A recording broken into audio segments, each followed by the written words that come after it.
Hello and welcome along to another month, another webinar. Now, one thing we always like to do when we started off is to make sure that our sound is working. So I want you to put down in the chat, what color shirt is Andrew wearing today? Tim already had it, but I want to make sure what it specifically No, actually, is. I've got a better question about the shirt. Okay, what Who is it? spilt their lunch on their shirt and didn't get a chance to change it? Who spilt their lunch on their shirt and didn't get the chance to change it?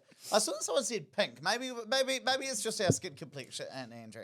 Ed, yes, Yes, correct. I actually did. Nick, can you see it? I didn't think you'd be Look able at to it. see it, so Look I thought at it'd it. be. Little grubby. Don't show them, Andrew. I went out. It was a very important meeting that I had, Andrew, and we wanted to get into it. Now we're going to have a wonderful time tonight. It doesn't matter whether it's your first webinar with us, whether it's Your I was last. going to say your last. I was like, oh, that's a bit dark there. But there is a very good reason why we're doing this webinar tonight, which is all about where are the best places to invest in New Zealand. And I want to go over some of the reasons why this is a big topic that a lot of people are thinking about. First of all, we have seen property prices fall quite drastically in New Zealand. So this is a graph that shows property prices across New Zealand versus the peak of the market. And of course, the market did peak in November 2021. We then saw property prices fall 17.8%. They bottomed out in May 2023, and then they recovered right through until February this year. But since then, property prices have fallen, and they've started falling more and more slowly recently. In fact, property prices didn't move at all between August and the prior month, which was July this year. And so there are a lot of people thinking, is this the new bottom of the market? Is this the right time to invest? And of course, another thing that is making people think, oh gosh, maybe it is the right time to invest, is we've seen quite a lot of interest rate cuts. Obviously, only last week, we saw a 0.5% cut in the OCR. And tomorrow at 10:45 a.m., we're getting the new inflation data out. It will likely show that inflation is back within the 1 to 3% target band. Now, what's been the result of that? Let me show you. This is one of my favorite articles on our website that shows the latest interest rates. And let me show you what happened literally today. We saw ANZ come out and they decreased their one-year rate to 5.99%. BNZ did the exact same thing.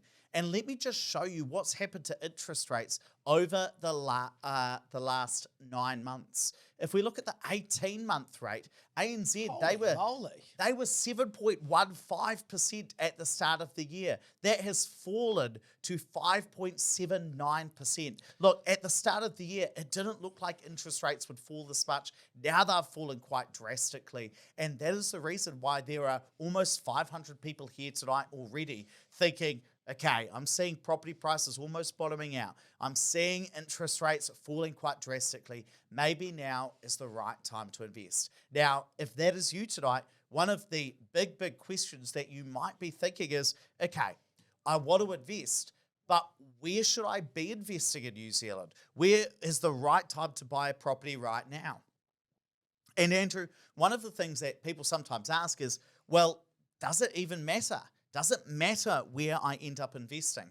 And I want to take you through some more numbers. I want to take you back to 2019, and let's say you were weighing up whether to buy a property in Wellington City for $500,000 or Christchurch for $500,000. And let's say you went out and you had the choice of buying these two properties.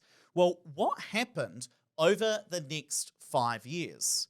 Well, in Wellington City over the last 5 years, what we would have seen is that property prices went up a bit, but then they came back. Whereas with Christchurch, they rocketed forward and stayed high. And looking at that graph, you might think that doesn't look like much of a difference. Sure, Christchurch property prices are now higher than Wellington City if I'd bought at that time, but it's actually a massive $195,000 difference. It's a big difference when you're talking about a $500,000 investment, right? Huge. So if we think about that property that you could have bought for $500K in Wellington City back in 2019, today it would have gone up by $57,000. Compare that to the Christchurch property, which would have gone up by $252,000. And so the question I posed to you just before was, does it really matter? And what I'd say is $195,000 matters a lot to me, because that ends up being a massive $39,000 per year. So yes, choosing the right area to invest in, it really does matter. But Andrew, there are a lot of people who are new here tonight. There are a massive 1,973 people who have registered. No denied or blocked ones. No, nobody is denied. But some people will be thinking, well, who are you guys and why are you talking to me about where to invest? So let's talk a little bit about us and why you should listen to us. So Ed and I host the Property Academy podcast, which is New Zealand's #1 business podcast, and we've had a whopping 9.1 million downloads now. This has been going for over 5 years, and we do a daily podcast with everything property related. On top of that, we've done over 50 of these webinars.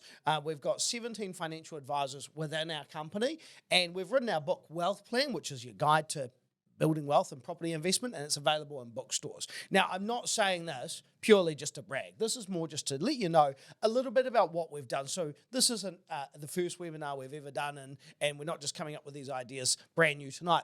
Ed, he's an economist here at Opes Partners. He's a property investor, and he is regularly featured in the New Zealand Herald, but also on the radio, basically everywhere. I am a property investor as well. I'm the managing director of Opes Partners, and I write for Stuff. What? My columns are better than yours. Yeah, that's right. That's exactly what I thought you were looking at me for. So here's what you're going to get tonight. So after tonight, we always get asked this question: will you get a copy of the webinar? Absolutely. Esther made a comment before she couldn't see the presentation. Hopefully you figured that out, Esther. If you can't, you will get it tomorrow. The Q&A at the end is where we answer as many of your questions as we possibly can. So I'd encourage you to stay along to the end, because there's great questions that come out of that. Recording will come out tomorrow. To get the most out of this webinar. This is your passion, isn't it? Oh, every time. It gets me all hot under the collar. So firstly, turn your chat onto chatting with everyone, because if you're doing that, you're chatting with the community, because a big part of what we want to build is a property investment community that supports each other. And if you're chatting amongst yourselves, other people will help answer questions. If you've got a question to ask Ed and I, please put it under the Q&A tab, which is a separate tab. The reason I say that is your questions will get lost in the chat, and then we won't get to answer it at the end. So if you put them in the Q&A, we will try and answer everything we possibly can at the end or on our webinar, a podcast. Chat to everyone. Yeah, fantastic. Make sure you set that to everyone. Oh, and now, some of our team, Kathy Faulkner and Dennis Shipper, two of our very experienced property investment advisors, are in the webinar tonight. Dennis has already put a link to that page before, which was awesome. So they will try and keep on top of questions and comments in the chat group as well. Fantastic. Now, Andrew, walk us through what the 3 things are that we're going to talk about tonight. Okay, first thing we're going to talk about is what actually makes a good area when it comes to investing. Then we're going to talk about the good and bad areas right now, because they're different from different property cycles. And then we're going to talk about the worst places to invest right now. And obviously, you guys will see these trophies in front of us. We're going to be handing out the trophies tonight to the best and the worst places to invest. The worst gets a trophy. They get it. It's a participation And what are you trophy, doing? Where are you sending these things? To the mayor of Gisborne or something? Well, I can't give away who we're talking about, Andrew. But yes, if Gisborne wins an award, maybe we will send it off to the mayor. It seems like the mayors need a bit of a love at the moment. Okay, so we're going to be starting off with what makes a good area to invest in, Andrew? And start by talking about what most people think about when they think of a good area to invest in. Yeah, and this isn't to criticise you. If you're an investor and you've started investing and these are the things that you thought about, I'm not to criticise you, because at least you were investing, but some of the things that people consider when they're thinking about an area makes a good investment, good school zones has got to be like #1, particularly like in Christchurch. It seems to be one of those hot buttons for a lot of investors who are new to investment. They say, I want to invest in a good school zone. I want to be good boys high, girls high zone. And I think it's the same in Auckland, right? But why is it that you think that good school zones maybe aren't the right thing to look at? Well, so generally speaking, and actually the data is on our website. I'm sure Dennis will hunt out this article. If you're buying a good school zone, yes, you're going to have tenants, great. But you're going to pay more for that property. And yes, you'll sell it for more later, but your capital growth is pretty comparable to any other area. So it might just mean you've got more concentrated investment in one property than you need to. Okay, what are some of the other things that people really think about? An area with a good reputation. So give me an example of something in Auckland. Herne Bay in Herne Auckland. Bay, right? Great reputation. The most expensive area in Auckland. But it's very, very expensive, means that it's probably not necessarily going to be a good yield. So yes, it's got a good reputation, doesn't make it a good investment. Close to shops, that's a good one. Well, I love being close to good shops. Yeah, got to be close to the dairy. Absolutely. Love the dairy. Nothing wrong with the dairy. Absolutely. You might want to be closer to the shops. This is a Ponsonby block of shops here. Yes, absolutely. For an owner-occupied property, that might be a consideration for you, not necessarily something that's going to move the dial for a good investment. Near sports facilities and parks. Again, thinking about the things that matter when you're looking at maybe your house, but not necessarily the things that drive a good investment property. And final one, close to where I live. Now, this is something that I think is a real limiting factor for a lot of investors. Now, if you're living in an area right now that we later say isn't the place I'd encourage you to invest in right now, but you're fixated on buying in that location so you can drive past the property or you can manage it yourself, you're really going to sacrifice what your investment is so that you've got the convenience of driving past. I really think that that's a dangerous mindset to get into. Yeah, and it's quite interesting when we talk about these things. It's not that they don't matter at all, but it's something that we have termed what we call home buyer mindset. And so if we think about the home buyer mindset, it's all about trying to find a property that you want to live in that's going to really work for your family. And that's probably going to be a great property. We're not saying that this is going to lead to a bad property. We're just saying that this is what home buyers tend to think about. And so when we've got our home buyer cap on, thinking about these sorts of things, buying a house for ourselves, this is going to be our criteria. Looking for a good school zone for little Maggie and Milton. That's what I'm planning on calling my kids. I can't believe you've given the names away. Well, I'm telling everybody because I don't want them to choose them. But that's what I'm going to call my kids when I have them. Now, we want a good reputation, a suburb with a good reputation, close to good shops, near sports facilities, and obviously near where I live because that's what we're going to do. But that is what we call the home buyer mindset because that is different from what we call the investor mindset. And Andrew, I've actually got a little present for you because I think this is very important. An award? No, I've got a hat for you. What is with people buying me hats? I've bought a hat for you because I think it's very important that people know when they are in home buyer mindset and when they're in investor mindset and which hats they've got This on. looks like a mega hat. It's not a mega hat. Everybody, it says home buyer mindset. You better defend that. There's nothing mega about it. Now put that hat on, No, please, Andrew. absolutely not. You're putting it on. No, I brushed my hair. No. But I'll put it here for you because we all need to be clear. You put it on. Well, I'm not. I won't put it on right now. I've got here as well, and we've got to be clear about which mindset we are in when we are thinking about investing in property. Oh my God! Look at the black one. Put this on. I want to see it on you now. We'll put it on. Well, I want to be in an investor mindset, Andrew. Show me the investor mindset. Well, this is an investor mindset. You look like you're in the FBI. You look like, actually, I'll tell you what you look like. You look like you're the FMA about to raid DeVal's house. You can't say that. You can't say that. That's absolutely terrible. Now, we're back to investing, Andrew. We've got to be clear about which mindset we're in because if we are in home buyer mindset, we more care about buying a house that we want to live in.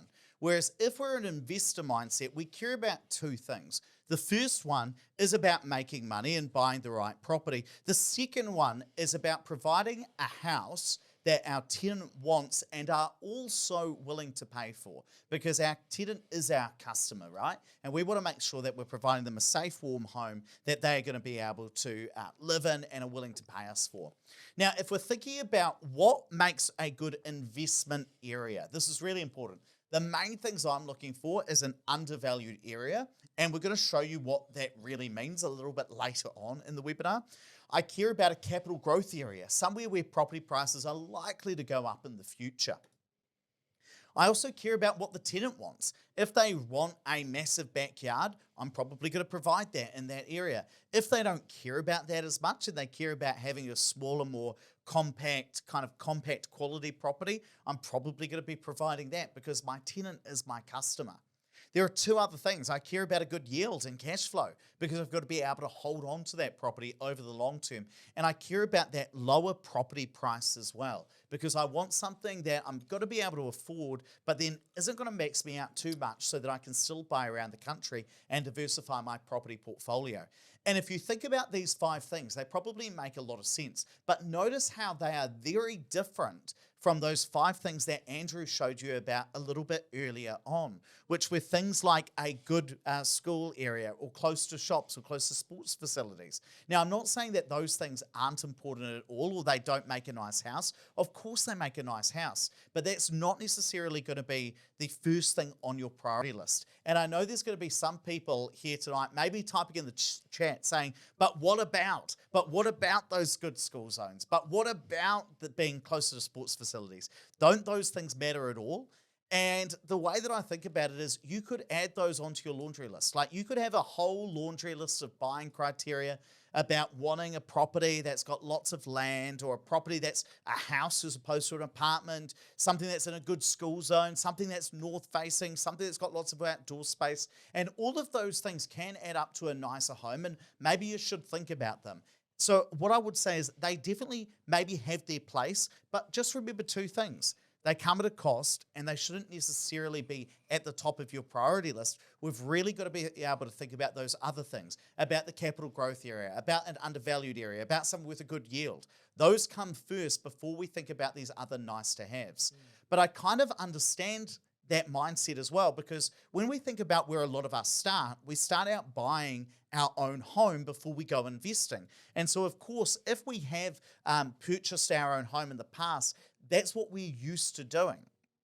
And so when it comes to investing, we kind of take that home buyer mindset in. But the main thing I want to get across to you today is the starting point for a home buyer is looking for a place that their family can grow up in. And that's awesome. But the starting place for investor mindset is building wealth and providing a product, providing a home, a safe, warm, dry home that my tenant is actually going to want.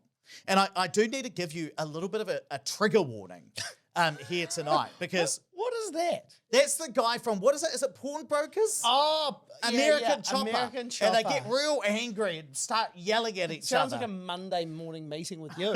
I've got to give a bit of a trigger warning because when we do start awarding these trophies for the best and the worst places to invest, it might cause a few emotions. And I really mean that because it's quite funny that property investment would cause so many emotions for people. But I recently released this YouTube video about the 5 worst houses you could ever buy.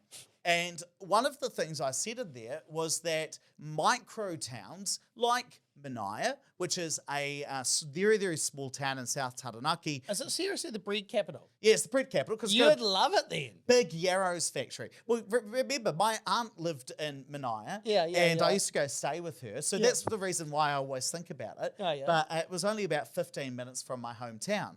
And so I use it as an example of a micro town that may not go up in value. And I received this lovely email from somebody with the subject line, rubbishing Manaia.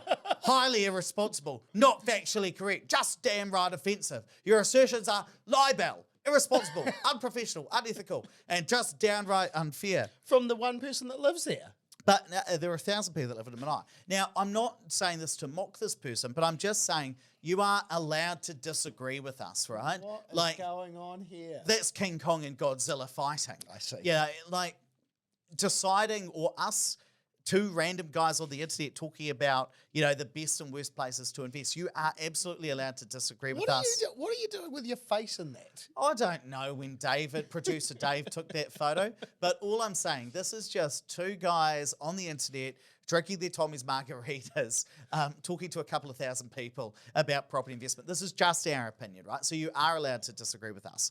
But with that, Andrew, I want to get into some audience participation and talk about the differences between home buyer and investor mindset and just talk about a couple of places that people might be thinking about. I also want to point out this doesn't mean it's the right place or the wrong place to invest forever. So when we were talking about Christchurch versus Wellington before, there are plenty of times where Wellington is absolutely the right place to invest. Also, maybe if you're a yield investor, I saw someone made the comment before that it depends what someone's strategy is.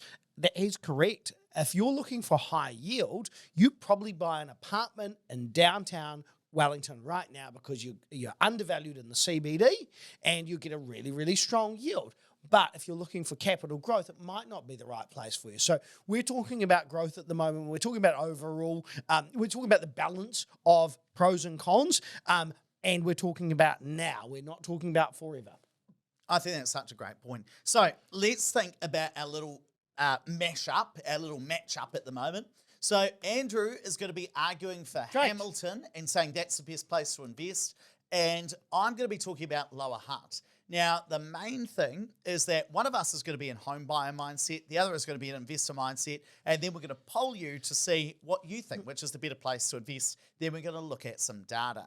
Now, Andrew, you want to talk about Hamilton. Why is it you think Hamilton's a great place to invest for the purposes of this webinar? Okay, I think strong population. I think you've got really strong.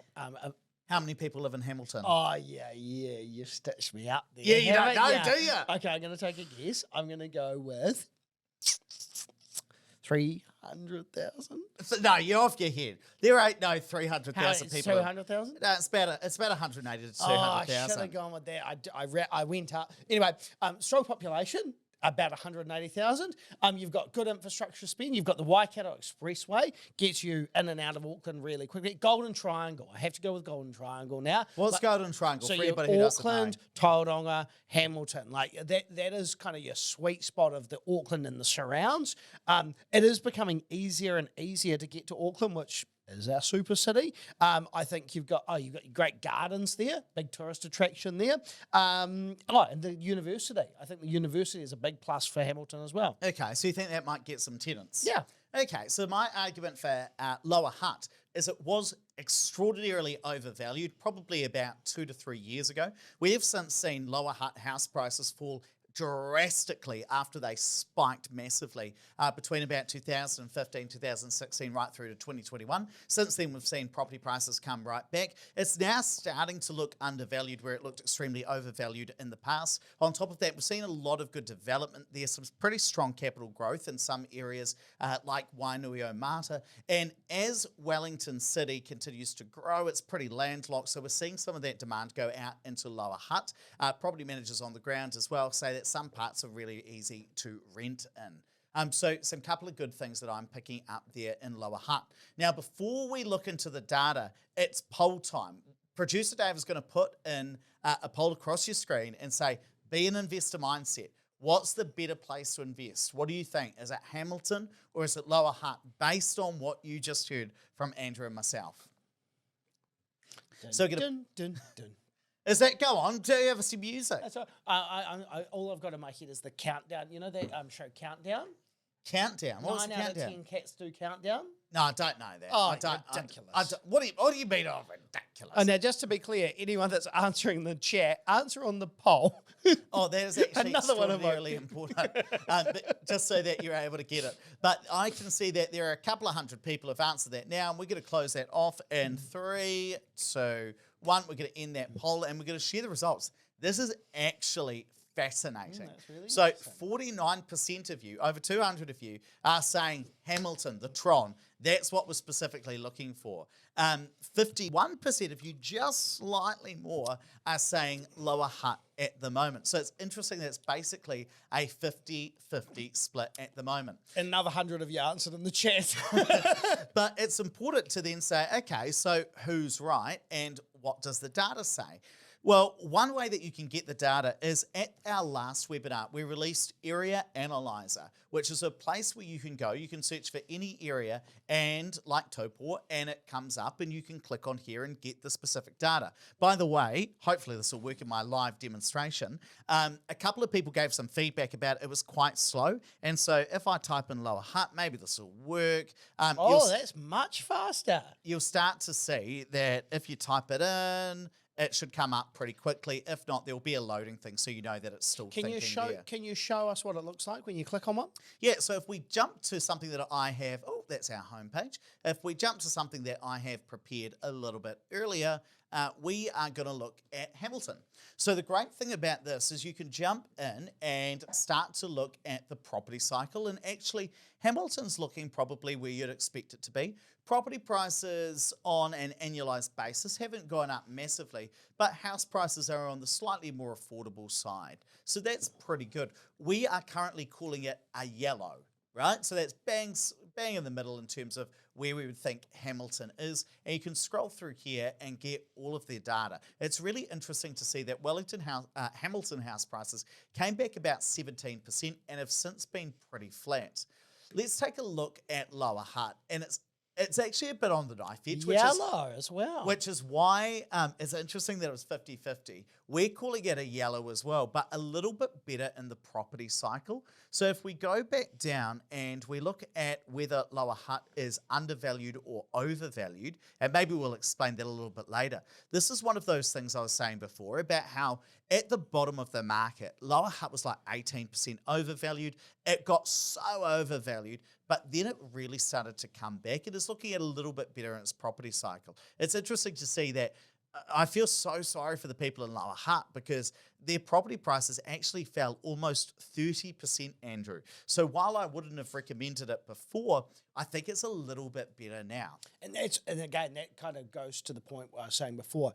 What we're saying today is not necessarily what we're going to be saying in 6 months' time or 12 months' time, and certainly not in 3 years' time.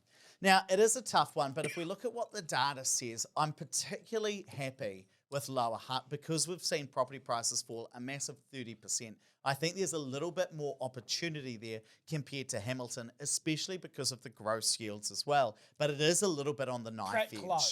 Pretty close. And I think it is close. Given that you set up the slides for us, you've favoured yourself as per usual. Okay, let's have another one, Andrew. We're going to talk about Rotorua versus Taupo. Now, why do you think Rotorua is the better place to invest for the purposes of this webinar? Well, very strong population. What, how many people live in Rotorua? 60,000. I already know the answer to that. Because I told you that before the webinar. I wrote it down. 60,000 people live there. There's a massive shortage of rentals there at the moment. And I think that's one of the biggest things that I would consider if I'm thinking, okay, I'm looking for tenant demand, so I want to ensure that I'm going to have as much occupancy as possible. You're not going to have a problem here. There's an emergency housing crisis there, so I also think that there's an opportunity for me to be giving back to the community there. I think that if you're looking at this versus other parts of the country like Taupo, where you're going to talk about in a minute, you're 100K shorter in terms, 100K cheaper in terms of prices. I think, okay, that's going to improve my yield. There's high demand. That's my argument. Okay, but what say you? But if we think about Taupo, you can't go past the lake. It's a beautiful lake there. Oh, wonderful lake. You know, I actually went there, and you see how you've got the golf thing where you've got to hit the hole in one and you win some money for that. The golf thing? You mean the game of golf? No. We hit it into the lake, and if you get a hole in one, you win some money. A hole in the lake? I'll show you it after the webinar while we're going out for dinner. But it's just a wonderful part of the country, and I get Andrew saying that house prices are more expensive in Taupo, but there's a reason for that because it's such a nice place to go and a bit of a holiday hotspot. Why are you giving me that big smiley face? Wonderful holiday hotspot. Okay, well, producer Dave is going to put the poll across your screen. Taupo or Rotorua, what do you think is the better place to invest right now based on what you've heard tonight? Have you had a holiday in your life? I remember once my family drove through Tikawiti. Oh, yeah? Where's that? That's in southern Waikato. Yeah. And it was a beautiful time. Oh, yeah. I'll never forget that. You just drove through a place. That was your holiday. That's Right, kids, back home now. We've done our drive-by. No, Andrew, we go on holidays all the time. We go around open homes on a Saturday, and we absolutely enjoy it. And we're going to close that off in 3, 2, 1. Producer Dave's going to share that across your screen. And again, quite interesting. We've got 76% saying Rotorua. That's the place to invest. 24% are saying Taupo. And that's really interesting. So let's dig in and see what the data says again. And I'm going to come back to Area Analyser. And what we see is we've got Rotorua as a leaning green as an Opes area score. Long-term growth, again, a little bit on the mid side, and house prices a little bit on the cheaper side. One of the really interesting things, if we look at Rotorua as well, in terms of where it is in its property cycle, and we'll go it is a little bit over, probably about 6% overvalued by our model because we've seen such a rapid change. But there are some things I like there, like the fact that it's got a decent population and its properties are relatively cheap.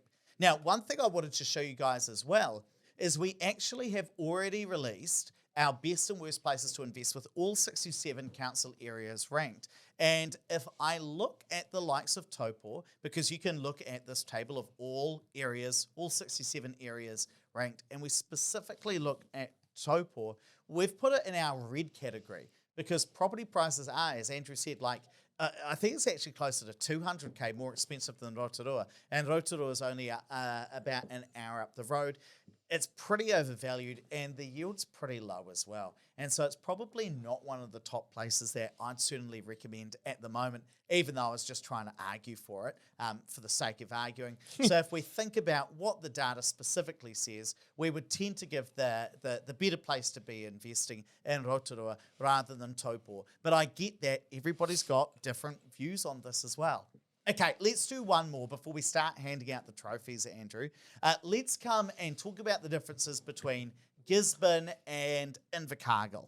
Oh, Gisborne, first place to see the sun. Did you know that? I actually did know that because I remember that Kiri Te Kanawa, the very famous opera singer, went there, I think, at the turn of the millennium in January 2000, and producer Dave's nodding, so he's saying that's correct, and sang there to welcome in the new millennium. Yeah, okay, but that's a nice to have. So I do want to say here, I thought that was your argument about why house prices might go up more quickly. That's a sunny place. I think you've got a massive agriculture base there, and given that New Zealand is so reliant on agriculture, I think that you've got a lot of workers earning decent money there. I think that that's a big plus.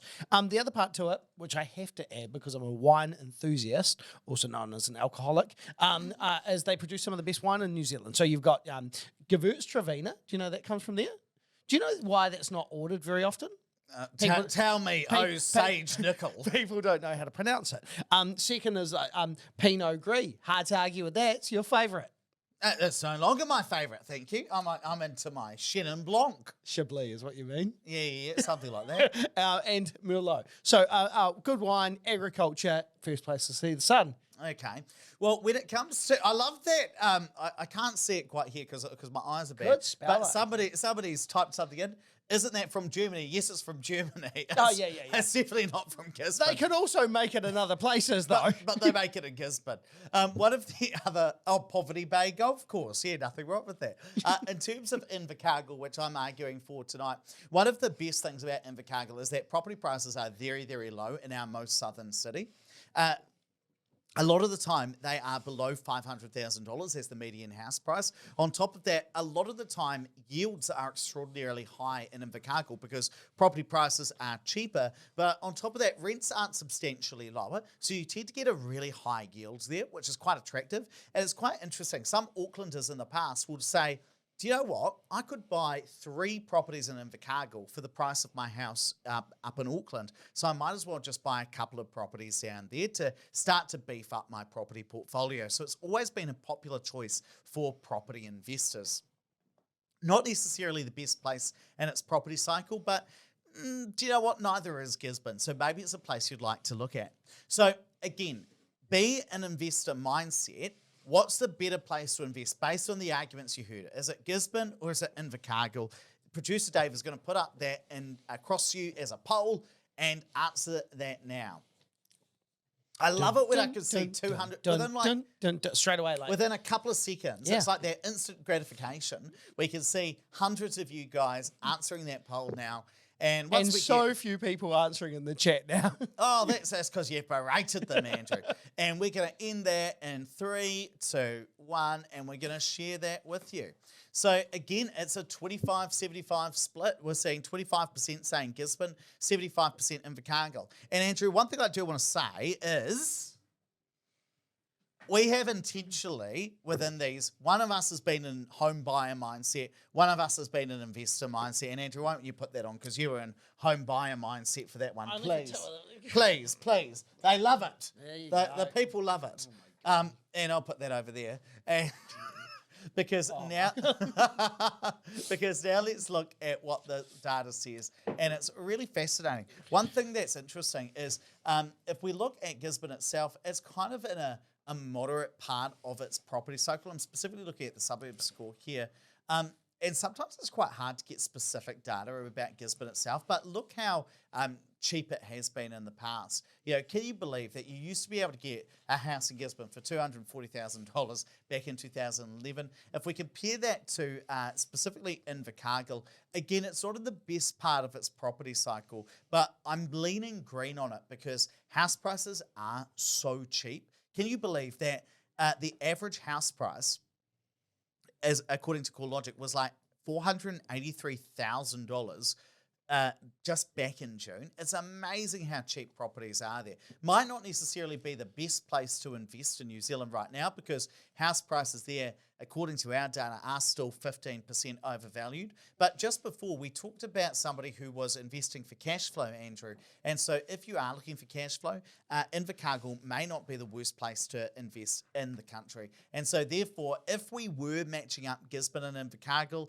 and you said, Ed, what does the data say? I would probably tend to go for Invercargill, which would obviously make Tim Shadbolt extraordinarily happy. Basically, that's a glimpse into our future. Tim Shadbolt and Gary McCormick going around on tour. It's going to be us. Now, Andrew, some people are going to be asking, surely there's more to investing than this, right? Yeah, and actually, Amanda made a really interesting comment. She said, I'd really worry about Rotorua and the quality of tenants. And you know what? You're actually right. We're looking at just some numbers that we would consider as surface level numbers about how would you weigh up the better or worse place. And let's face it, none of us have crystal balls. Someone said there's earthquake risk in Wellington. Absolutely true. Might not be the right investment for you. I made a lot of money because of the earthquakes in Christchurch. Now, I'm not saying go and buy properties and hope that they have earthquake damage, but my risk tolerance is different to yours. And you've got to consider a whole lot of things when you're thinking about what the right investment for you is. But we're just looking at some of the data that might help us decide. And some of those things you might want to talk about, think about who the right developer is and how you're going to get the money from the bank, and do you have to split bank or can you do it all with one bank? And what does the cash flow look like? Because you might be looking for cash flow now, you might be looking for growth later on. You might be, but either way, you still want to make sure that you can afford to hold the property for the long term if you're wanting that growth later on. You need to buy the right house and the right type of property, and also getting the right advisors on board. You want to make sure that you've got a really strong, what we call property panel, to help you navigate some of the decisions you need to make. And on top of that, that's the reason why we've done over 50 of these webinars. Yeah. And I remember Kathy Faulkner, who's down in the chat tonight, was saying this, I think about a YouTube video I once did, where somebody was saying, yes, but you've got to consider this, or this, or this, or this. And I remember, I think it was Kathy or a listener of the Property Academy podcast saying, yes, that's why you've got to look at everything we say rather than just something we said 5 minutes for 5 minutes that one time, or if we did one social media post one time. Yeah. Now, with that, we are going to get into the awards ceremony, the best and the worst places to invest. And again, I know it's going to cause some angst down in the chat. You're going to get emails tomorrow. But we're going to do it anyway. Now, let's rip into it. The worst places to invest based on data right now. Won't always be this case, but here we go. Somebody's got to be worse. I'm calling it out right now. I'm giving 5th place to Thames. Hand me that trophy. Hand me that trophy, Andrew. Hand me the trophy. Sorry, I misspelt your name there, Megan. I was typing with my mic in the eyes. Yep, I'm giving this one to Thames. Interrupt. And I'll tell you the reason I'm giving this to Thames is because in Thames Coromandel District, you tend to see that they have got some of the lowest household incomes in the country. It's really interesting that you see that in the Coromandel. On top of that, house prices are expensive. Did you know that the average house price in the Thames Coromandel District is over $1 million? Really? It is huge. On top of that, we've seen that it's one of the slowest places in the country to sell a house. And so there are a number of reasons why I just say, look, if I had to choose, if you held a gun to my head and said, Ed, where's one of the worst places to invest, I would have to say Thames. Now, I'm sorry if you live in Thames, because I think it is a beautiful part of the country. And some of these places that we're going to say are the worst places to invest are beautiful parts of the country. But it's probably not the first place I'd invest. It's probably one of the last ones. I feel so guilty. And it's right now. It might be that in the future, probably not, might be in the future we'll change our mind, but right now that's what we're saying. Yeah, rightio. Let's come to number 4. Now, Andrew, pass me another trophy, please. Okay, all right. I'll pass you the trophies for when you award the best. I'm giving number 4, the 4th worst place to invest in New Zealand. Look at the way you're holding it. You've done this before. I'm giving it to... I feel so guilty. I'm giving it to Dargaville. I'm giving it to Dargaville up north. And the reason is because, again, property prices are quite expensive up in the Kaipara district. And so, again, I'm weighing up the cost to buy a house versus the yield. I'm looking at the area, and I've got to say, if I had to choose... Oh, I'm sorry, Dargaville. It's probably you. Give me the next trophy, Andrew. I've got another one that I want to give away. I feel so guilty about Dargaville. I've got to come to my next one. What do people say in the chat? They're really unhappy with us. Oh, someone's saying that there's no such thing as a good gangster. Well, Tony Soprano would disagree. A good gangster. Yeah, I didn't know the context, but I love it. They're going off on random topics just like we do on the podcast. Everyone stopped listening. Everyone's like, oh, Dargaville, yeah, I agree with that one. Number 3, I'm going to give this. It's a real surprise for a lot of people. I'm giving it to Pocono. Yeah. Okay, What? You don't like that? Oh, I'm just interested. Okay. Well, you've got to remember that when you buy a property in Pocono, you're effectively paying an Auckland house price, but you're actually not in Auckland. And it's quite funny because I saw a Stuff article, maybe it was one of yours, Andrew, talking about Pocono and how it's a thriving city. It almost got locked off the map. And that is absolutely true. There's been a huge amount of development there. But property prices, you're going to be paying, 800K plus to buy there, and you're actually technically in the Waikato district. If I was to pull up the Waikato district, which is kind of North Waikato, you'd see that it is heavily overvalued in our model. I think last time I checked, it's like high 20% overvalued. And so if I look at those areas, that's one of the things I'd have to say. Now, Sandra said, what about the South Island? Well, buckle up because I've got some places for you. I've got some trashing of the South Island to do as well. I've got some places for you not to invest. And it's quite interesting. Do you know, we did a TikTok on 5 places not to invest in New Zealand. Yeah. We got pilloried. Is that the word in the comment section? Oh, some people were not very happy with the next one. The people on TikTok are pretty abusive. They're ruthless. Yeah, I like it. Oh, who's this nerd talking about the worst place to invest? That hurts because they're right. Now, give me the other trophy, Andrew. Yeah, give me the other trophy because you've got 2 of them. I'm giving the second worst place to invest. Oh, I'm sorry. Oh, wait, I haven't shared the screen yet. I'm sorry. I'm going to give it to Alexandra. Alexandra. Why are you surprised about Alexandra? Well, just so close to Queenstown and Cromwell, I thought that maybe you'd be a bit more forgiving. Well, the trouble with Alexandra is it's right in the middle of central Otago, which is like one of the most beautiful parts of the country. Mm-hmm. So it's a great place to live. But would I buy an investment property there? I probably wouldn't right now. Hugely overvalued. Properties are expensive. I'm not so happy with the yields, and it's a small town, so I'd have to give it to Alexandra. And number 1, oh gosh. Is this the worst? This is the number 1 worst place to invest. And I feel so bad doing this because I actually got a wonderful email from a guy who's doing some building work in this small town in the South Island. Oh, Tim said Auckland? Oh, no, it's actually not going to be Auckland. No, it's not going to be Gisborne. It's in the South Island. And I received an email from a guy who said, Ed, I watched your TikTok. I know this one. I watched your TikTok and I'm doing some building work in this town. Have I made the wrong decision? And I said, no, mate, because you're using a different strategy from the one we often talk about. You're doing a building strategy where you're building a house, selling it off for a profit. You're doing okay. But I'm more talking about long-term growth and where I feel comfortable with. And if I had to choose, I would give this trophy for the number 1 worst place to invest in New Zealand. Oh, there's so many good guesses in here. Did anybody get it right? Yeah. Somebody got it right? I'm giving it to Twizel. I'm giving it to Twizel. Rain cloud above it. Yeah, I mean, it should be a stone cloud because it's quite cold down there. But I'd have to give it to Twizel if you really made me. I feel really guilty about You it. keep saying if they really made me, like someone's actually going to tie you up, hold a gun to you. What man? Sounds like a good Friday night to me. It's like, you have to decide. You, Andrew. So those are my top 5 places not to invest. I'm happy for you to disagree with me. Please do. In fact, one person, I remember I wrote an article, I think we did a podcast about top 5 small towns not to invest in. And one of them, where was it? It was in the Waikato district, started with T. Can't remember what it was now. Wasn't memorable. Excellent. But they sent me some good data. I changed my mind about that one. But if we're talking about the top 5 places not to invest, that's what I'm giving. Let's talk about nicer things. Let's talk about the top 5 places to invest. Yeah, okay, great. Andrew, where are you giving the first trophy to?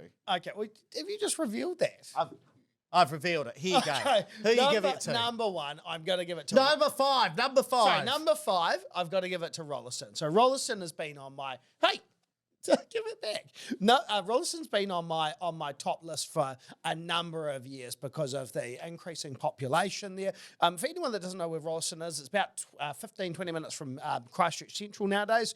New motorway in there, huge infrastructure spend, inland port, population growth, still relatively affordable. I just think it's a great place, great part of Canterbury to be investing in. Yeah, it's expected to have something like 90% population growth over the next 25 years, the largest across all of New Zealand. And actually, we've got a Rolliston local coming in soon, haven't we, on the podcast? So anyone that wants to learn more about it, I think in the next couple of weeks, Sam Broughton, the mayor. Do we get the mayor of Rolliston? Yeah, coming in.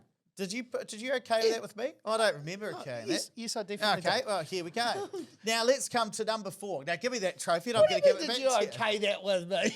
Oh, Hey, we all know who the real boss around here is. Now, Andrew, what's number 4? Number 4 is Queenstown. Why are you giving it to Queenstown? Queenstown, I think, this has been a really hard one for me over the last while because for the last 20 years, I've wanted to invest in Queenstown. So I started investing 21 years ago, and Queenstown was quite scary and expensive for me back then. Turns out it's always scary and expensive. And I've always said, it's a one-trick pony. You do sound like that. Yeah, only has tourism going for it. Turns out that trick keeps getting performed, and I've sat on the sidelines too long. So I am actually saying I do think there's some really good qualities with Queenstown. It's incredibly landlocked, which makes it quite hard to get property, so that pushes prices up. I think if you can get the right property, now don't get me wrong, not everything in Queenstown will make a very good investment, but I think there's some opportunities at the moment for the right type of investments for a high growth investor, but also the yields are really strong. Like they have such a shortage of rentals there that they have a thing called hot bedding. Have we talked about this before, you and me? Talk to me about hot bedding. Hot bedding works like this. I might have my room for the hours between, 12 noon and midnight, and then I'm a shift worker, so I go out, and then Ed has our room from midnight to midday.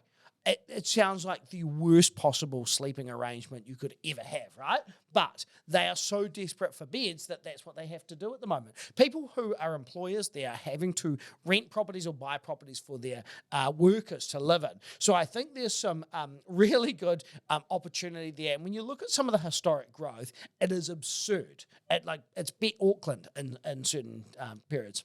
Okay, now we're coming to the top 3. Andrew, we'll send that trophy to the Mayor of Queenstown. Yeah. Let us come to number 3 on the list. We are going to give it to Wellington City. Now, what? Yeah. Now, this is going to be an interesting one for anyone watching this because I've been saying Wellington overvalued for ages. It is now at the point where the city is undervalued. Now, don't get me wrong. You've got to be buying the right type of property here and you've got to be the right type of investor. So I'm not talking about probably the high growth investors. If you're looking for high growth, Rolliston, Queenstown, better options for you. If you're a cash investor or got a bunch of cash or borrowing a little amount and you're looking for high yield, so you may be at that crossing the finish line stage of your wealth journey, then Wellington could be the right place for you now. Okay, we'll give that to Tory Whanau, the Mayor of Wellington City. And it's important to note as well that Wellington City is different from Lower Hutt, Upper Hutt, Porirua City. These are different council areas, so we do count them differently. Okay, we're coming down to the last two, Andrew. Who are we going to give the second spot to? Number 2, I'm going to go with Christchurch. You've been talking about Christchurch for years. I have, and it's not going to be long before it's knocked off its pillar. Don't get me wrong. It's still undervalued. It's still very, very affordable when you look at the major cities. You get a lot of bang for buck and quite close to town. One of the really interesting comments that I get all the time from investors is how close to the CBD you can buy for I don't know, entry level, maybe $550,000 for a 2-bedroom townhouse. It is cheap, maybe even less than that within 5 to 10 minutes drive. So I think there's some opportunity there. There's been a lot of internal migration in New Zealand to Christchurch, a lot of major companies putting their hubs here. Again, undervalued, really strong yields. I just think that it's got some good legs still. Okay, Phil Major, Mayor of Christchurch, that one's covered your way. And the last spot, the top spot in New Zealand, Andrew, here is the trophy. Who are you going to give it to? Drum roll now. Remuera, someone said. I'm going to go with Auckland. So Auckland at the moment is my number one hotspot. And I don't say this based on, hey, this is just what I tell people to do. This is what I'm doing myself at the moment. I'm a very active investor. Most of these places, the only place that I'm not investing in that's on that list at the moment is Wellington CBD. And that's because my strategy, what I want at the moment is high growth. I'm not looking for yield. I've got a job. I've got an income. I don't need to replace my income today. I want high growth. So again, not all of these things are the right thing for you to invest in, but if I want as much growth as possible, you cannot go past Auckland at the moment because you are as undervalued as we were at the end of the GFC. So in June 2009, your median house value in Auckland was $440,000. The same kind of point in the property cycle. Now, if you fast forward the next 10 years from June 2009 to 2019, property prices rose in that 10-year period by 93%. So an average of 9.3% a year. And that's before COVID. Before COVID, right? I'm not saying it's going to do the same because I do not believe it'll do the same. But if it gets a 70% growth rate over a 10-year period, or an 80%, or even a 60%, or even a 50%, that is insanely large numbers of money when you think about, okay, well, I'm paying a high price to get in, but I'm getting a high output as well, and the yields are very, very good there at the moment. They're the best that I've seen in the time that I've been able to afford to get into the Auckland market. So Auckland, kind of like Queenstown for me, took me a long while to cotton on to how good it was because it was really expensive. Being a Canterbury boy, I'm like, oh God, I can buy a property for $550,000 versus $1 million. It is a big jump up, but now as prices have come back so far, like 20%, and then your yields are stronger, now I can afford to get in there. So absolutely, if you're looking for growth, Auckland, it's on fire. Okay, Wayne Brown, that one's coming your way as well. Wayne Brown's got to get this in the mail. Be like, who sent me? What the hell is this? Who sent me? Who's Andrew Nicol? Don't know about him. Now, a couple of key takeaways for you guys, and stick around for that Q&A. The first one is that some areas do make more money than others. Remember that scenario we gave you right at the start of the webinar where we talked about Wellington City versus Christchurch over the last 5 years, and we saw that Christchurch came out on top by almost $200K if we're looking at an equivalent price property. Some areas do make more money than others. The other one is you've got to get out of home buyer mindset. We've got to get into investor mindset. So the things we're going to look for, we're going to care less about things like school zones, even though they can be important as investment. We're going to care less about how close it is to shops. We're going to care more about whether it's in an overvalued or undervalued area, because that matters more. We're going to care more about whether it's in a capital growth area or a yield area, because again, those are the things that do tend to matter more. The other thing we're going to think about is is that not everything can be a top priority. There are trade-offs. So you might say, but Ed, I really care about properties being north-facing. I really care about it having all of this criteria. That's great, but there's always going to be some trade-off about something you're going to sacrifice to get more of. So are you willing to pull some of these levers in order to make some trade-offs to get that better investment? And the last one is you do need a way to crunch these numbers. And the beautiful thing is that if you're sitting there thinking about, how do I figure out this for me? The beautiful thing is you can go and use Area Analyzer. It is free. It is on our website, opespartners.co.nz/area-analyzer. You can get it in the tools section. And the great thing is if you go and decide to use Area Analyzer, you can do it by yourself. But it is a little bit harder to figure out because there's a lot of data there and, it is possible to make some mistakes. The other option, if you're thinking about investing, and I do want to talk about this for 2 minutes because there are a lot of people who are new here tonight, and people always say, what is it that you guys do here at Opes Partners? Option 2 is to get a financial advisor. So that's where you can still use Area Analyzer to run the numbers, but you can also use the company that created it, i.e. our team here at Opes Partners. The benefit is that it is faster and more accurate, but you do have to go and talk to a financial advisor. Now, you probably already know what option 1 looks like, which is going and buying a property yourself and using a few tools on the internet. That's great. A lot of people don't know what option 2 looks like. So I do just want to explain, what does it look like if you work with our team here at Opes Partners, who are financial advisors? The first thing we're going to do is create a financial plan for you. So a couple of webinars ago, we talked about our new software, My Wealth Plan, where we actually go and calculate your wealth gap. And if you've read our book, Wealth Plan, you'll know exactly what a wealth gap is. But it's the difference between what you are on track for and what you're going to need, the amount of money you're going to need to achieve your financial goals. The second thing we do, as well as creating that plan, is finding new build properties for you. And those of you who have been talking to Kathy Faulkner down in the chat tonight, you will have met her. That's her there, showing real new build properties to an investor during a property selection meeting. But if you decide to go down the route of option 2, using a financial advisor, it's really important to understand how property investment companies get paid, which is us here. So if you decide to use a property investment company, whether it's us or one of our competitors, you're going to be going to them and they're going to have relationships with a whole heap of developers. And the way it works is if they can find the right new build investment property for you, they're going to earn a fee from the developer if you say, yes, that's a good investment and I'm going to go ahead and purchase that. Really important to say though, if this is your first time here at one of our webinars, we are not the only property investment company out there. You can go to Google, you can search it. Yep, if you search property investment company, we're going to come up. But so will Propeller, so will Property Factory, so will Positive Real Estate. Like, we actually aren't the only one. And that leads to a really good question, which is, well, why would I use you guys as opposed to somebody else who effectively does the same thing? And there are 4 main reasons I just want to walk you through so you can make the right decision. The first is, as you've seen tonight, we use a lot of data to help you make the right decisions. Which areas do we like? Which areas would we never recommend at the moment for investors, no matter what the developer's willing to pay? Because we don't think it's a good investment. We use data to make good investment decisions. The other thing is we've got a lot of properties that are sold what's called off-market, which means that you can't actually find them on TradeMe because they're just for Opes investors. And the third reason is we try and give good prices and deals. And this is actually a table that we give to every single investor who works with us. We show what else could you buy so you know what your options are, because I want to prove to you that it's a good investment. I don't just want to tell you it's a good investment. And the last one is we have all of the support that you need in one place. So, yep, we've got Opes Partners that finds properties for you and creates a financial plan. Yep, we've got property management. Yep, we've got Opes Mortgages to help you with the mortgage. Yep, we've got Opes Accounting.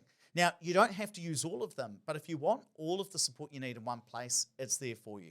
So just before we get into Q&A, I want to offer you a portfolio planning session.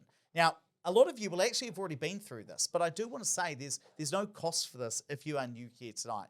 That's where a financial advisor like Ben there might create a plan for you, an investment plan for you, and actually just talk about whether you're on track for your retirement goals. Now, I won't keep talking about it, but if you are keen to book in for one of these free sessions, then you can just click the last poll that's going to come across your screen. If you click the top one, you're going to get a link to book a time tonight. If you click the bottom one, don't worry, we won't be offended. If you're already a client, you can click the bottom one, it's okay. You won't get a link, and producer Dave is going to put that across your screens right now so you can just make that decision for you. and that's okay. Rightio, we're going to come, just before we get to the Q&A, just remember, if you also don't want to click the link, you can also scan this QR code, which has basically been on every single slide tonight, and because we'll help you invest in new build properties, and Andrew's team will help create a plan. And do you notice, Andrew? If you're terrified of why my hand looks like it's been supersized, that's because that is my head on Ed's body. I don't know what he was up to there. Just dreaming. You can also do that. Scan the QR code. You're going to be able to book a call for you now. If you want to learn more, listen to the podcast. Episode 1860 went live today. Episode 1861 goes live tomorrow. What was today's about, Andrew? Today's was about the property market. It was about granny flats and potentially making an extra 200K. If we're thinking about YouTube, you might also like to subscribe to our YouTube channel. We're getting very close to our goal of 20,000 subscribers. Or you also might like to buy our book, which is currently available in bookstores, or you can just get it at wealthplanbook.com. There is free shipping right around New Zealand. And with that, Andrew, let's come to what else you'd like to know. We're hit bang on to our target of 8 p.m. One day before. So there's I'll just cover a few general things first of all. So some people have asked what are interest rates going to do over the next wee while? What about the 18-month rate? What about TSB's rate? All of those kind of things. So that interest rate article on our website, if you type in Opes Partners interest rates into Google, you'll end up on that. That updates daily. So every morning at 4 a.m, Ed gets up and updates it. It happens automatically. Yeah, okay, or automatically that happens. So we make sure that we track all of that on there. Now, in terms of interest rate forecast, we put out an interest rate forecast every kind of 3 to 6 months. Interest rates are plummeting at the moment, and as a result, we are probably going to update ours because they're probably now quite conservative. But look, the answer is nobody knows what they're going to do in the short term. So just use our interest rates as a guide and maybe do some other reading as well. But the actual interest rates that are available for any bank, all on our website. One thing that I do want to mention, and Andrew hasn't seen what I'm about to show you. In fact, it's not live on our website, but I told our web developers that I would check this. I haven't checked it yet, but let's do it live here. I'm about to release this on our website, which is an interest rate comparison tool, which says which interest rate do I choose. So let's say that we're comparing the 1-year rate, and what would be a decent 1-year rate today, Andrew? 5.79.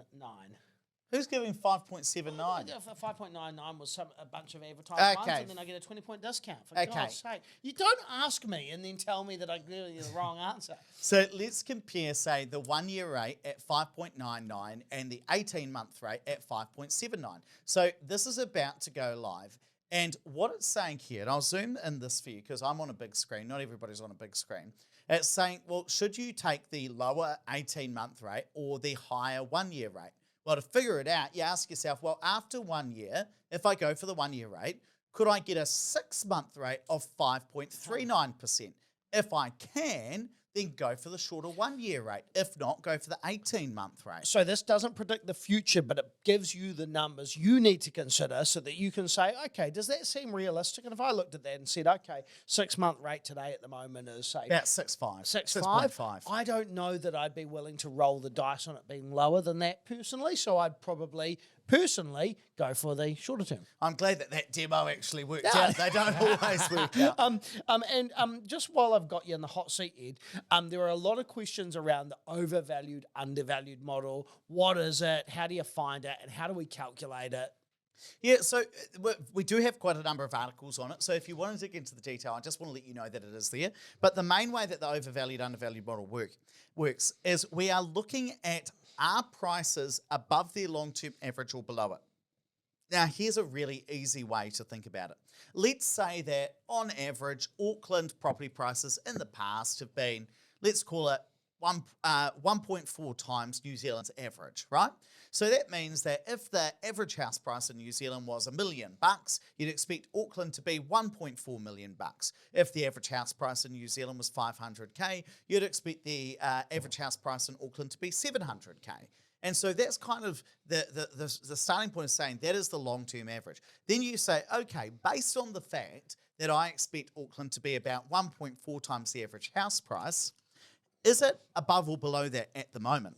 Now, if the average house price in Auckland is currently 1 times the New Zealand house price, so New Zealand house price is $1 million, Auckland is $1 million. By the way, it's not $1 million right now. I'm just using easy numbers.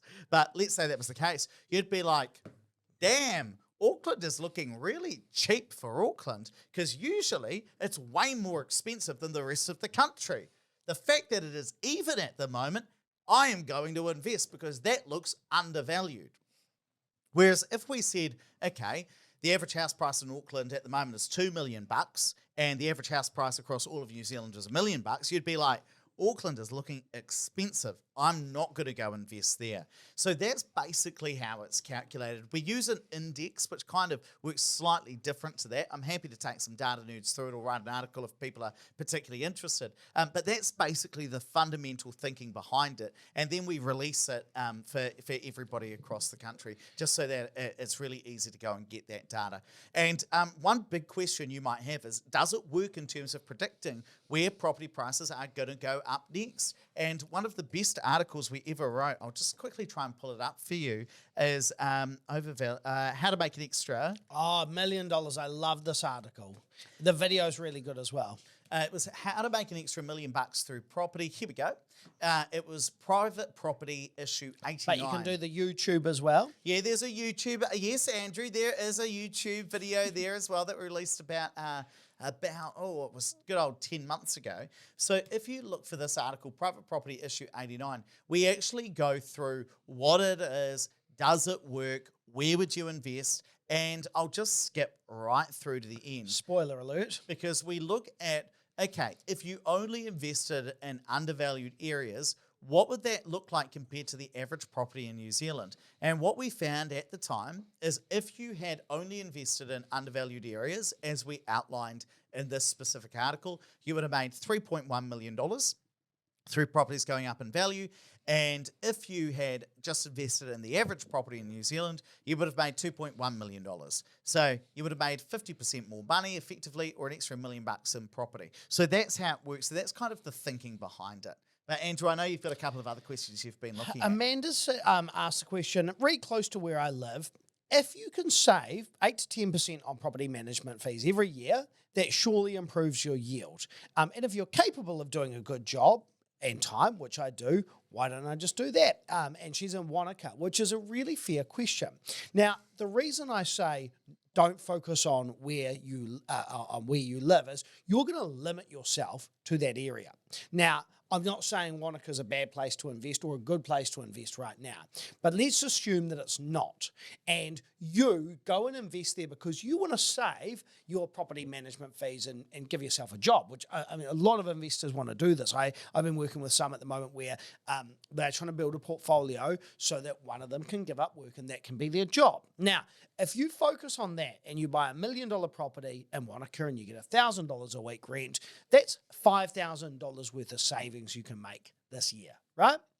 $5,000 ain't going to move the dial in terms of your wealth. If you can buy in a location that's going to get higher capital growth, even 1% more capital growth, say. So say you bought in Auckland, which is undervalued right now drastically, you spent the $1 million, sure you don't save that $5,000, but what does an extra 1, 2, 3% worth of growth make in terms of a difference to your wealth in the future?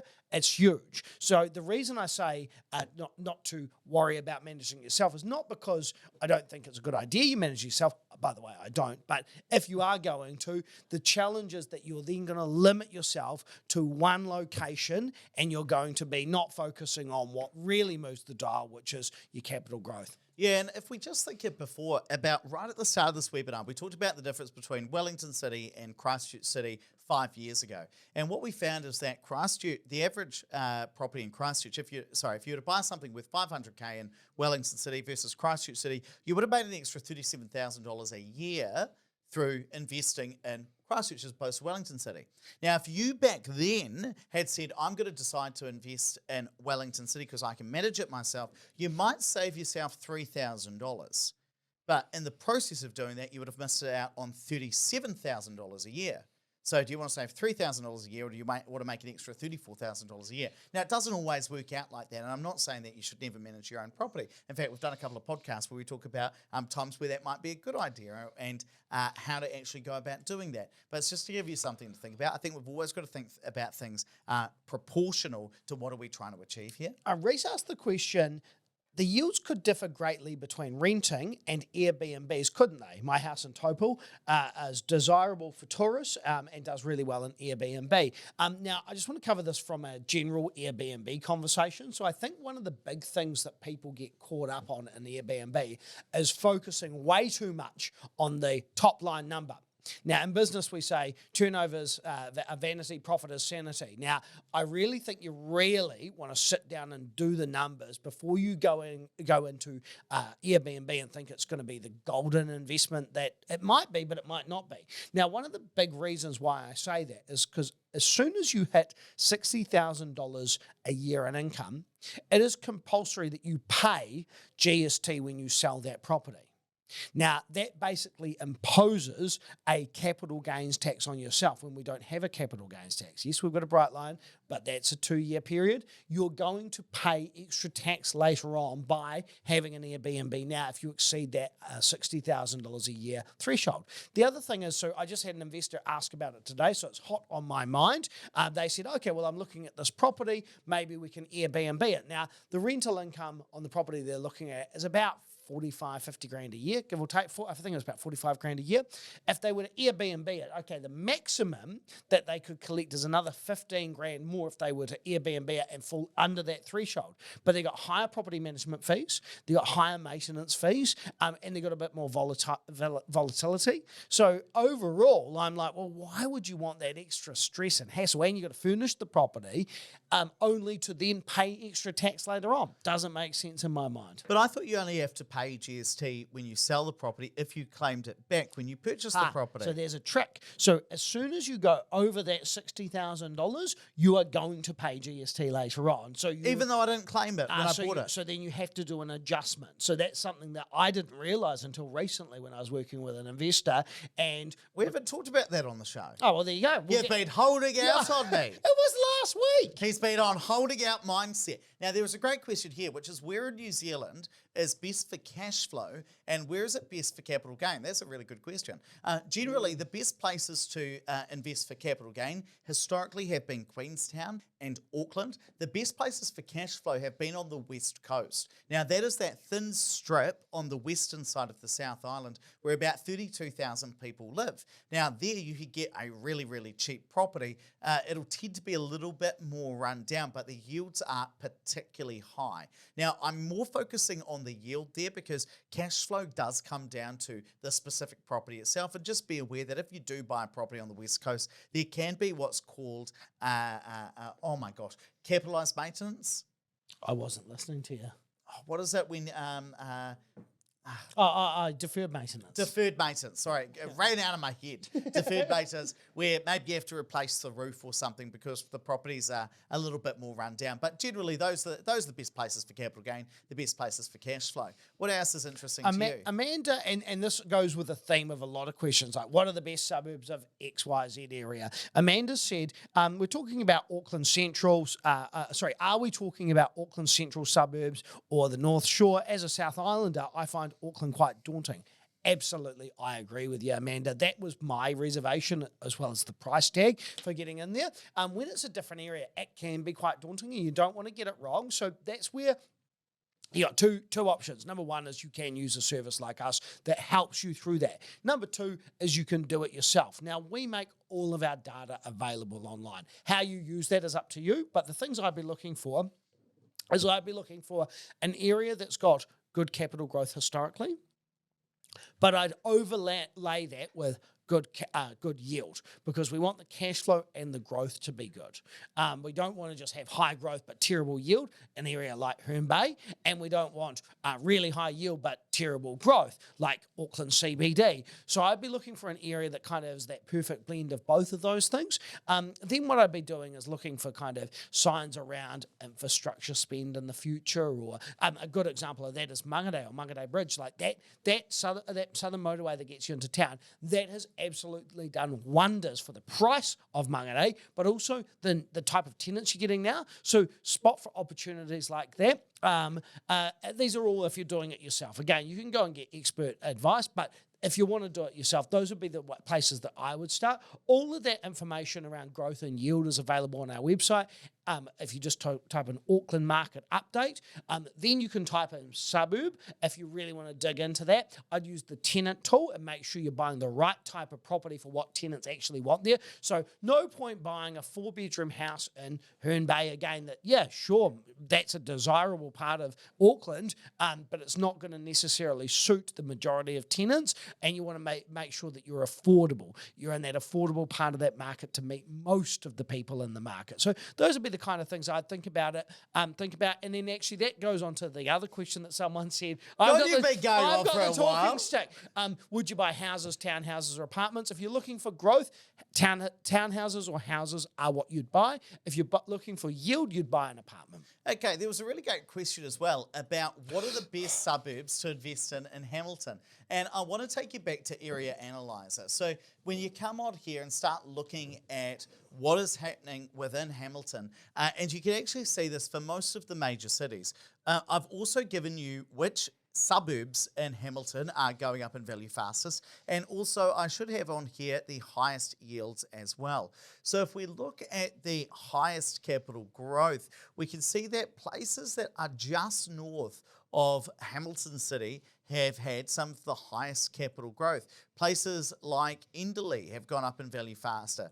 Chartwell's gone up in value faster, and also Fairview Downs and Ruakura. On top of that, we've also got places just south of the city like Beta and Fitzroy. That's where we've tended to see the highest capital growth. If we're thinking about yields though, where are we seeing the highest yield? Well, it tends to be in places like Flagstaff, Rototuna, Huntington, and up in Rototuna North. And so these are some of the areas that we are seeing as being high yielding, Bears Court. So what I would do if I were you is I'd start looking and saying, okay, well, Bears Court has had quite high capital growth. On top of that, it appears to have quite good yield. So maybe I should investigate that further. And one thing I would always say about all of this data that we're sharing is it's a starting point, right? It's saying there are 1.8 million dwellings in New Zealand. In fact, I think it might have even ticked over just over the 2 million mark at the latest census data. There are like millions of properties here in New Zealand. How do you figure out the one you're going to buy? Well, the first thing you've got to do is figure out, well, which region am I going to invest in, and which city, and then which suburb. And the way that I always think about it is we pick a region, we pick a city, we pick a suburb, and then we start looking. Doesn't mean that you were going to find the best property in New Zealand in Bears Court, but then it's, if you're saying, I want to invest in Hamilton, where do I start? This is how I'd figure out where to start. And then you typically tend to go on to, and I will show you this actually, because Andrew talked a bit, so now I'm going to talk a bit. One of the best places on our website, if you go to the Learn section and then go to the Tools section, you've got Area Analyzer there, but you've also got the Tenant tool. Now, this is where you can type in any suburb in New Zealand, and let's hope that, oh, good, I saw Bears Court in there. Whoops. Hopefully this is going to work. Bears Court there, cool. Let's jump in there. We can look at who's renting there. So we can see that there are a lot of younger people. That tells me that maybe it's a popular student area. What sort of properties are people renting there? Well, a lot of them are renting 3-bedroom properties. Over half the people there, Andrew, are renting 3-bedroom properties. And on top of that, most people, 40% of people, have only one car. So buying a 3-bedroom, one car parking space or a 3-bedroom, 2 parking space property in Bears Court, hey, that starts to be something that I'm interested in. Almost 10% have 0 cars, so potentially 50% of your market only needs 1 car spot. In that specific suburb, yeah. So that's kind of where you start to say, okay, I've now got an understanding about, I want to invest in Hamilton, where's growing in value a lot, by the way, I'm not saying that this is a good place to invest. I actually don't know much about that suburb, but I'm like, this is how you go about it. You look at where's growing in value, are there good fundamentals there that suggest that's going to continue? Let's look at the yield. Okay, let's find out what tenants want. That's how you get that real data-driven investor mindset approach. Someone asked a question, freehold properties or cross-lease properties, which is a good investment. We've actually got a podcast that if it hasn't come out yet. Already it's come coming out. Oh, it's come out Has it? just recently, where we talk about the cost of taking a cross-lease and turning it into a fee simple, whether or not there's merit in that. So I'd listen to that as an episode, probably as a good starting place. Someone asked the question, and there was a few along this theme. Hey, Rolliston's got a bunch of land. So if there's a bunch of land, there's no shortage of supply of land. So if that's the case, then you're not going to have price growth in the future. There might be an oversupply of properties there. Really fair question. So when you've got a lot of land, does that mean you've got a lot of land you can develop? Not necessarily. Episode 1854, by the way, for the cross-lease. If you've got a lot of land, it still has to be allowed to be developed by the local council. So in Rolliston, as an example, they are very, very tight with it when it comes to the infrastructure that more land can cope with at the moment. So actually, there isn't going to be a whole lot of land released in the foreseeable future, yet there is still a huge demand out there. So no, I don't believe there'll be an oversupply. One thing that in we're having just a conversation after podcast recording today. What did I say? When we were talking about how markets correct itself. So you can have an oversupply or a shortage at any time, any place, right? And the market will correct itself over time, because what happens if you've got an oversupply? Well, developers, all of a sudden, they can't get as much money for the product that they're selling. So if that's the case, they find other places to go develop. And so that might be the case for a year or 2 years, and then all of a sudden the market corrects, and all of a sudden you might get to a point where in 5 years' time you've got a shortage again. So I wouldn't get too caught up on the short term. I'd think about the long-term fundamentals and figure out if it makes work. I'm still going. Oh, dear, I've got a really good question I want to answer. I'll just finish the... Oh, no, go for it, and I'll finish. Okay, we're going to do 2 more questions because we're getting close to time. I'm going to start. One person's asked, which areas of Auckland would you recommend if you've got a budget of around 600K? Boy, do I have a YouTube video for you coming out at, time do we release it, Producer Dave? 10 a.m. tomorrow morning. Really? On YouTube. We're going to record it tonight. It's going to be there for you tomorrow. No, it's already out. I've already I recorded know it. that. And I've said, where's the best place to invest? Well, one thing you could do is go to our website and log into Opes Plus. We actually talked about this at one of our recent webinars. And if I log into my email account, edplustest@edmcknight.com, and type in my super secret password, one thing that I do during that, oh, by the way, this is our software where you can literally add in any property in New Zealand, see the cash flow, see how your properties work together. You're specifically looking into, you can compare properties. It's an absolute beautiful thing, by the way.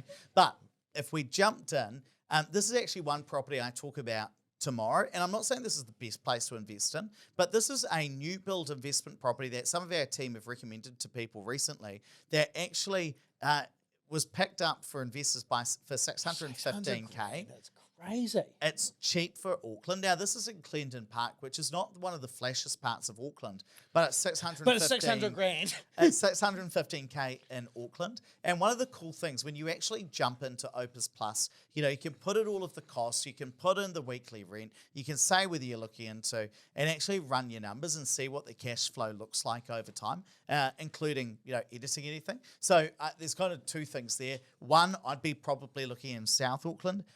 2, if you want to jump into Opes Plus, it's completely free to create that account. We're not even asking for credit card details, and it's always going to be free. But if you want to run the numbers on your investment properties, you can jump in and do that as well. Lots of questions around areas that we mentioned tonight, such as Christchurch or Wellington, around earthquake risk, and then maybe the extra insurance. Someone asked about Papamoa. Is there extra insurance costs? Yeah, some of these places do have extra costs involved in there, and that's why, while we're talking about some of the fundamentals tonight, the number one thing I want to leave with you tonight is it's not just about that. You've got to figure out what you're willing to accept as a risk and what the numbers look like overall, and what capital growth you're going to get, what cash flow you're going to get, and that's where you use Opes Plus. You put everything in there, and then you look at those properties side by side, because a property that might get a higher rent and be cheaper to buy might not necessarily be the right investment for you. So you've got to figure all that out, and you can absolutely just use our software to do it yourself, or you can come and see one of our team and we can help you do that. And just the last thing that I'm going to do, we'll make this the last question if we can. Pete's asked a really good question, which I'll answer and then I'm going to throw to you. Somebody said, lads, who's going to be buying these high capital growth properties in 15, 25, 30 years when I want to realize my capital gain? So I've bought this property, I've rented it out for 30 years. Who am I actually going to go and sell it to? Because I've got to be thinking about who I'm going to sell it to. Now, that is actually one of the reasons, Pete, that we've actually been quite hot on things like townhouses. Bear in mind that townhouses are at the more affordable end. So if you think that over time, what's going to happen to property prices in New Zealand? They're likely to get more expensive. How expensive? Maybe 5 to 6% per year. How does that compare to income growth? Incomes are growing by about 4 to 4.2% per year. Okay, so in that scenario, house prices are still growing at a faster rate than incomes. Okay, so what sort of properties are people going to start to gravitate towards? Well, it's probably going to be more affordable properties. That's why we're looking at a standalone house in Rolleston as opposed to something in the middle of Fendleton and Christchurch, which is a particularly nice suburb. That's why we're looking at more townhouses as opposed to larger properties, because over time, what's going to be affordable for the median income earner, it is going to be those more compact quality properties. So that's kind of where I'd start to gravitate towards. Do you have anything you want to add to that? We had a really, really interesting guy on the podcast a few weeks ago. What was his name? His name? Oh, it was Doctor. Yeah, it's Doctor something. Anyway, this guy, he's based in Amsterdam, and he studied. He's not based in Amsterdam. He's based in Wellington. I thought he was based in Amsterdam. No, he's got he lied to me. He's got his PhD from Amsterdam. Gotcha. He has a PhD from Amsterdam, and anyway, really interesting guy, and looks at how more you're getting more cooked by the day. Countries that have been around for longer than New Zealand, how they've kind of evolved in terms of what they're looking for now. Because we are a relatively young country. And so I think we've got to remember that, because what... Stuart Donovan, Thank you. We look at things like how we've changed. Because you think about what people wanted, what your parents wanted was a quarter-acre section and a house. That's not necessarily what the future wants, right? Yeah, the most interesting thing. Now they need 2 houses. No, if you ask my mum, like, what did she want? We actually had a quarter-acre section when I was like 12 years old. Yeah. She hated it. Yeah. It's too much maintenance. And so I think that's we are changing in terms of our desires. We're having smaller families. We're also having a lot of people immigrate to New Zealand. They're coming either as singles or couples a lot of the time. So maybe what we've wanted in the past isn't what people are going to want in the future. But I think the number one driver in most things property is price, because it doesn't matter how nice something is, it doesn't matter all the features it has, it doesn't matter how close it is to the shops or whatever. If you can't afford it, you can't buy it. Right, let's wrap it up there. Thank you so much for being with us at another Property Live. We're going to be back next month to talk about all sorts of things. I think we're going to do predictions and forecasts for what's going to come in 2025. Until then, we'll see you later. Thanks so much for being with us.